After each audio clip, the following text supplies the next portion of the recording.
Chuggalos, welcome back to day 19 of the Brew Crew Podcast Advent Calendar 2023. We only just did about 84 minutes of show prep, so this one is destined to be a banger. Mikey, Ryan, Michelle, say hello to the Chuggalos.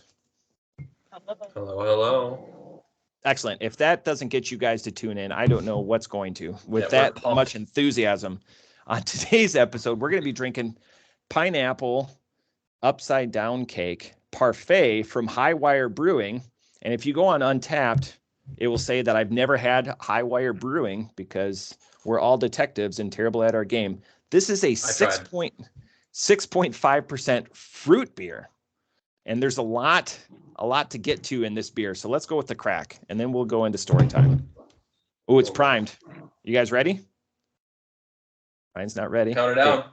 3, 2, 1. Oh, that was a nice mist.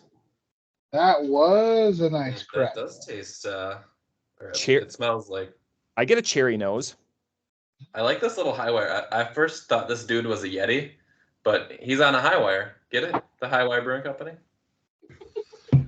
I thought you were going to tie that into him being a Yeti, and I was really excited. I was just gonna call him. All right, we got to see how this looks. You think it's, that audio is nice. Now I need to pee all of a sudden. that is nice. That I need to pee. You're well trained. Okay, can you float a bottle cap on top of that, Mikey? What do you want? Aren't you supposed to be able to float a bottle cap on top of that, of the foam? Or is that Guinness? No, nope. The other way. Like a bone. I'm not a professional, sorry. Yeah, clearly. You poured a great beer, though. You really did.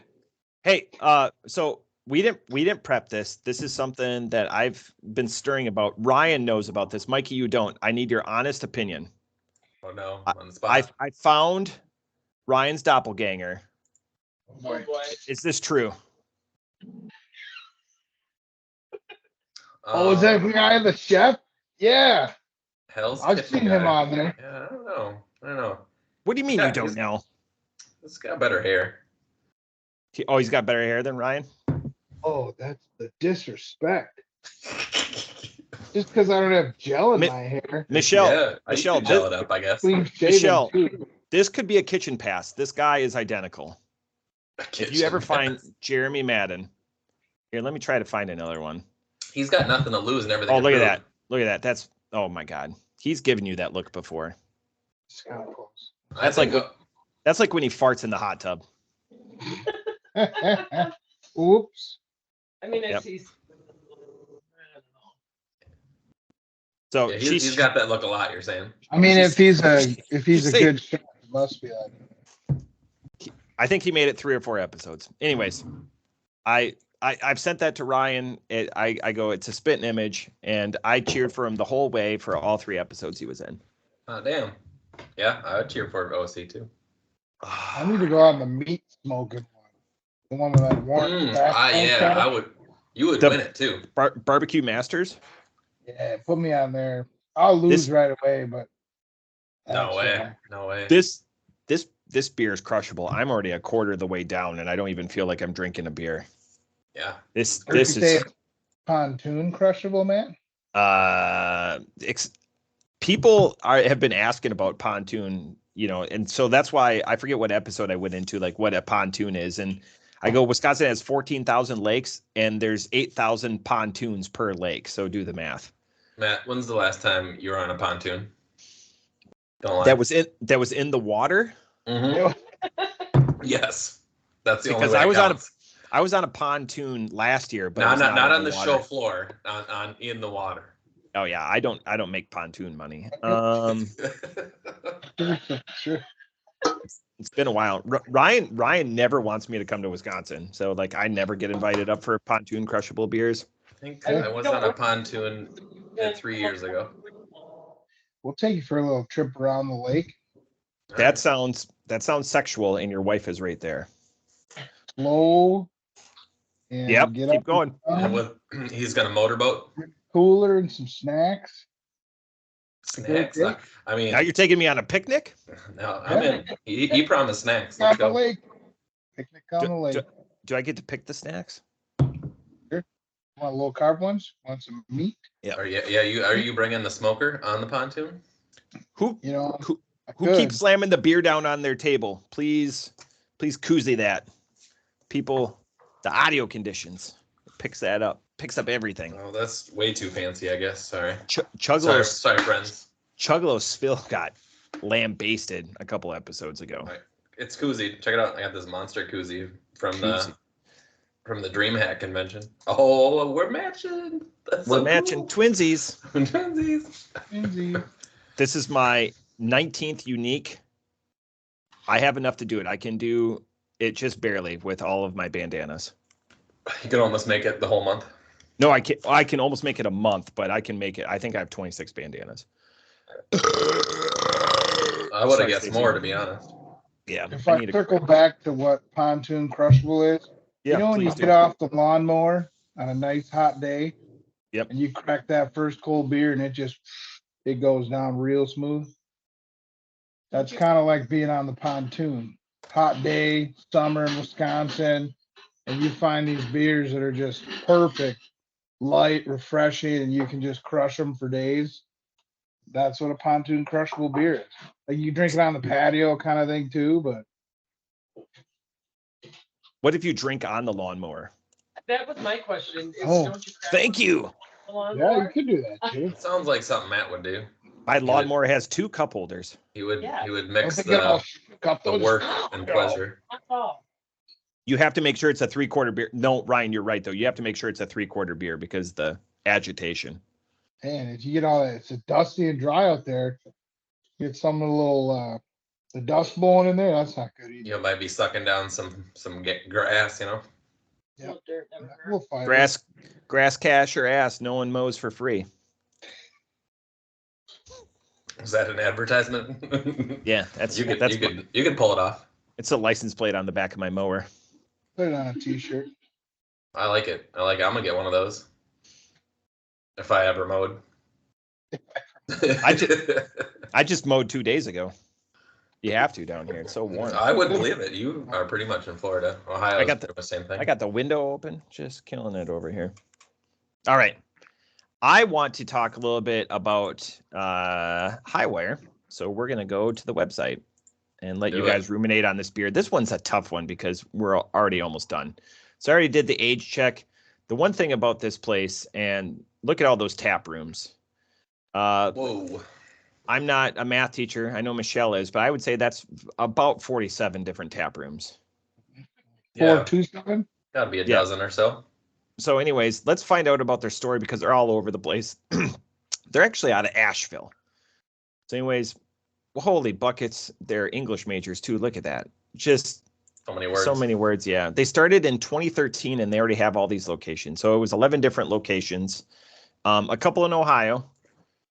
And look at that massive team. And again, as Mikey pointed out with the Yeti being on the Highwire, it's kind of a whimsical approach to brewing, but as you can see, they're focused on production. So they do everything from experimental sours and wild ales to big boozy IPAs being dippas or trippas. Incredible. And so I will help out Mikey because I know he was looking at the Untappd score. So there's the Untappd 6.5, technically a fruit beer. Not a lot of people check, with how widely distributed this beer is. I can't believe at how many. And I don't understand why they put IBUs on non-IPAs. They do it for stouts or whatever. It's going to be below 20 people unless it's an IPA. I agree. It's not better. We don't need to know. So anyways, we'll go back to it. Great. Obviously, great outreach with all of their tap rooms and everything like that. Ryan and Michelle have actually been to Highwire. Any stories? Any takeaways? Memorable? Super cool atmosphere. Games in the inside. It was a fun place to visit. Yeah, the staff was really awesome. We took my mom there. We were down for a wedding in North Carolina. And she's not a big craft beer drinker, so she Yeah. wasn't crazy about a lot of them. But we did a couple flights. I know you love those, Matt. All right, Craven. And a lot of really good beers. We definitely go to another location if we were near one. Now, is it, you put like from big production brewers, so like you guys, like, and you listed them off a couple episodes, like you even threw Oliphant in there. Where would you put this? Is it S tier, for the kids, A tier, B tier? Like, is it higher echelon? I'm guessing not. It's not Hoosier or anything like that, but is it that next tier for you guys? Like, is it a must see, with all those 11 different locations, or it's nice to be there, you would go back, but you're not going to go out of your way? I don't know. I might go out of my way to Ooh. a different location. We're all about trying new places, and I don't even think we drank all their beer while we were there. We tasted a lot of it, but it's a cool brewery. I don't know if it hit as good as like Brewing Project Right. or Oliphant, but it's definitely a high quality brewery. Probably like you said, probably that next tier. That next tier down, and that's my feel. And the couple of times we've done them on the podcast or whatever, they're right there, but we're too dumb, like JT and myself, to like say what's going to get it next there, because again, with this beer, you have pineapple, cherries, brown sugar, yogurt powder, lactose, which a lot of breweries are getting away from. They're going more to that, like that marshmallow cream. But it's interesting because this beer is built so well. You get the mushroom ones in Oregon, probably. Yeah, the special ones. Mikey, a non-fruit beer drinker. Is this enough to convince you to come back to the dark side? I would drink this again. It's fine. I don't get a ton of fruit, so it's not. I'm more of a not into the sour, so it's not very sour. Three Ring Brewing Company. This says is that their alternate one? Has a lot of stuff in there. Is it a collab? Well, it says brewed and canned by Three Ring Brewing, and that says Asheville in North Carolina. So I'm wondering if there's their secondary location. Yeah, maybe they have so many locations. I don't have one near me. Like you said, you got them in Ohio. Have you ever been to one? No, I haven't. When I go down to Cincinnati, my home runs are always Rheingeist, Urban Artifact, Mad Tree, and like you guys had or we talked about it on the mothership when we did episode 17. Taft has it's the juxtaposition or the opposite of what you want.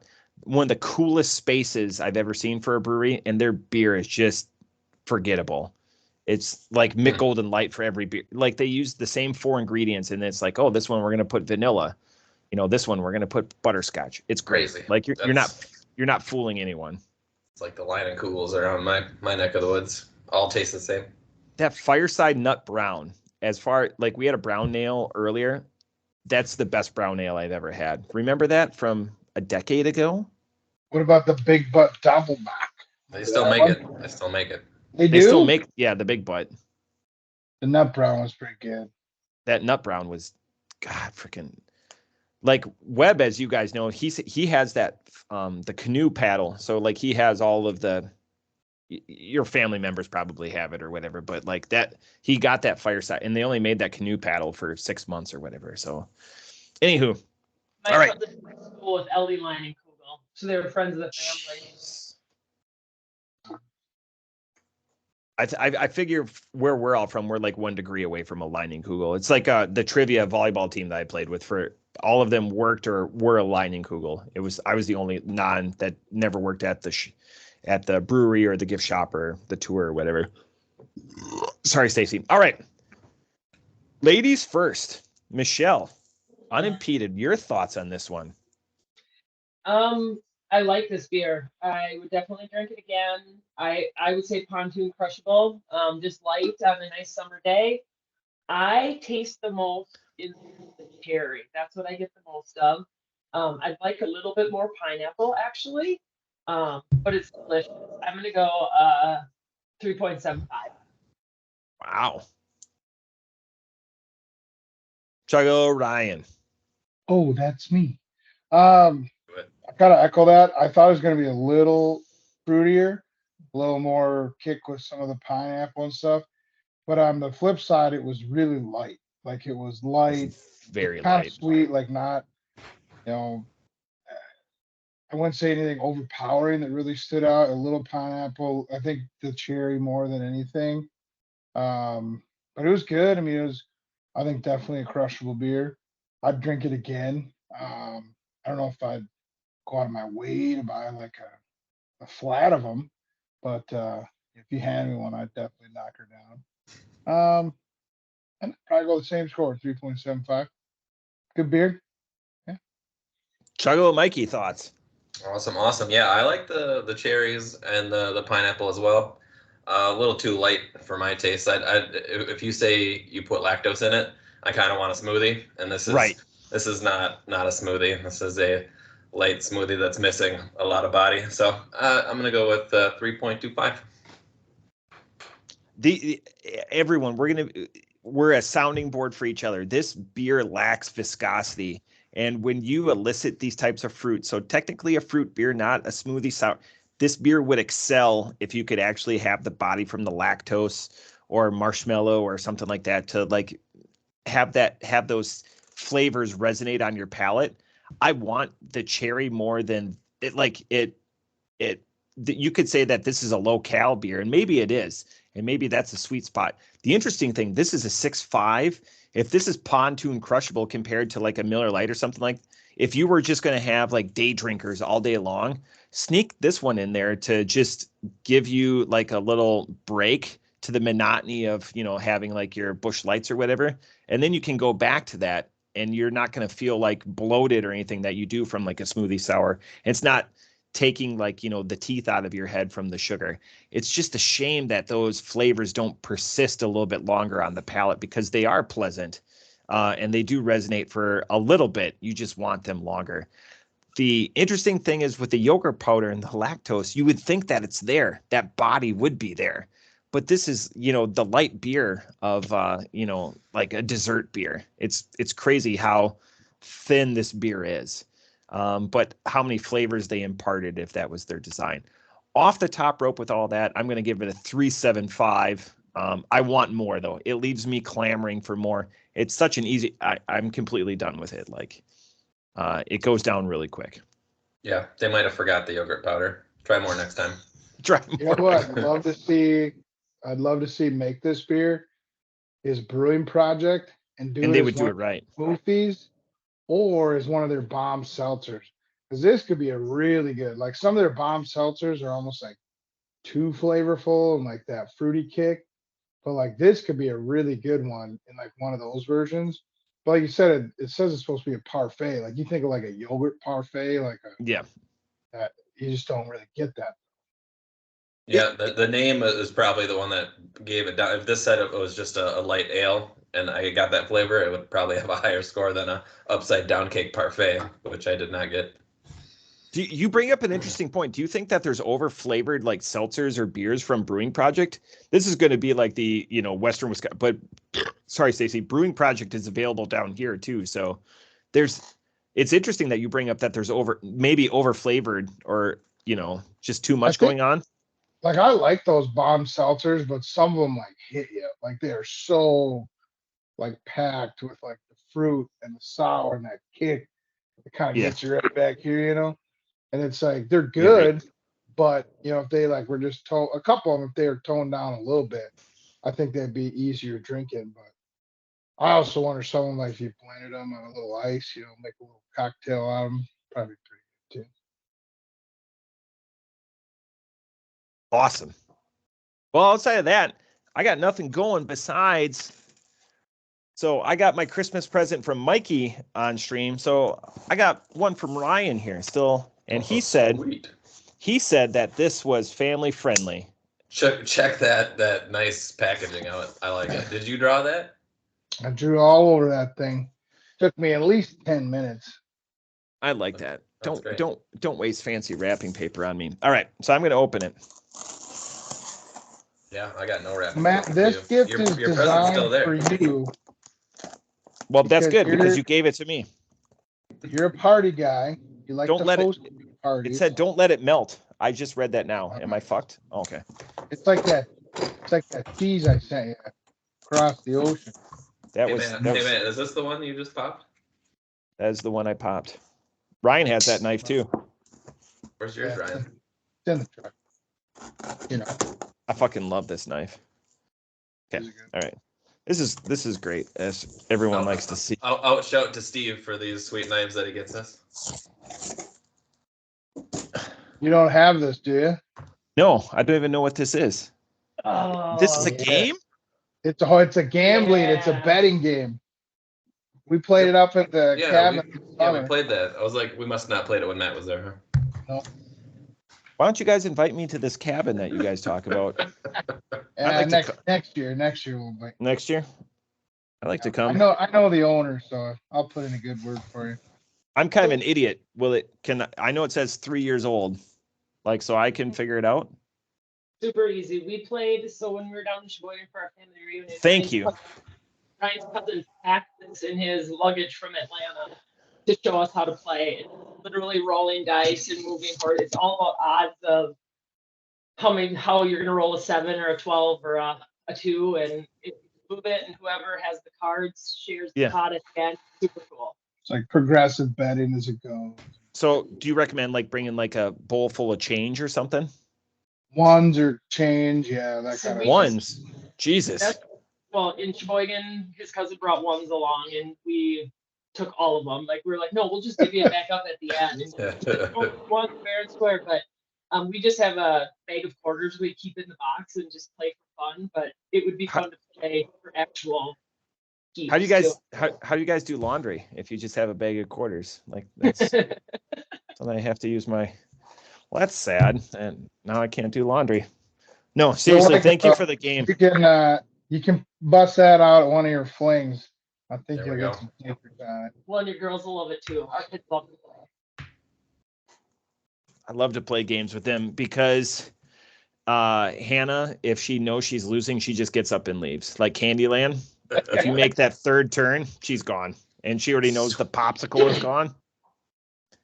She, You can hit that big slide back down, you never know. I love Chutes and Ladders too. Oh my God.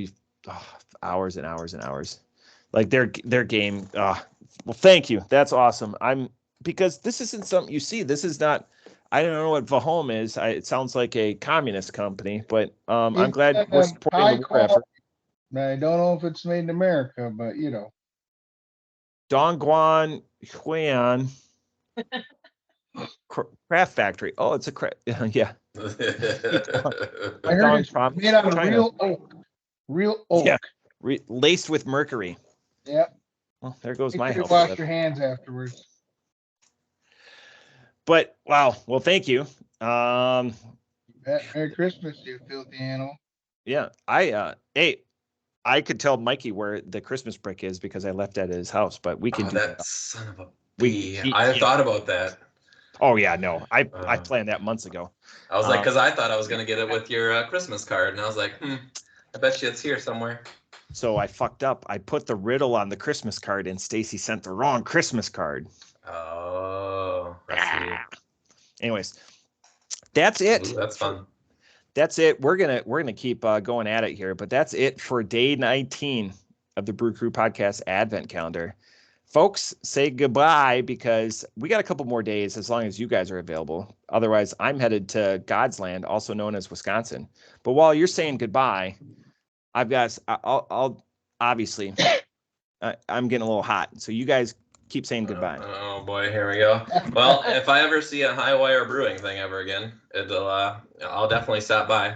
Good stuff. And the cap doesn't float, so good luck. Well, hey, tell your folks I says hi and watch out for deer.